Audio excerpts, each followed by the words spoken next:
Injury নিয়ে মাঠে নেমেও গোল অ্যাসিস্টে জাদু দেখালেন নেইমার জুনিয়র। সান্তোসের বাঁচা মরার লড়াইয়ে আজ আবারও আলোচনার কেন্দ্রবিন্দু ছিলেন নেইমার।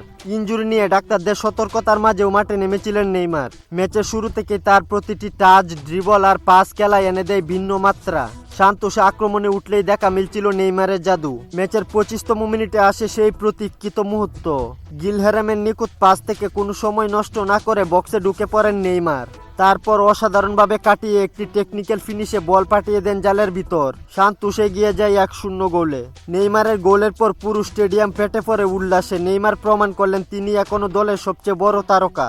কিন্তু নেইমারের জাদু এখানেই শেষ হয়নি। 67 মিনিটে তার অসাধারণ একটি অ্যাসিস্ট থেকে গোল পায় সান্তোস।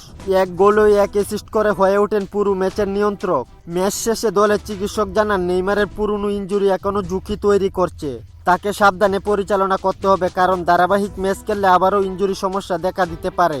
তবুও নেইমারের আজকের পারফরমেন্সে পরিষ্কার পুরো ফিট না থাকলেও তিনি একাই ম্যাচের রং বদলে দিতে পারেন।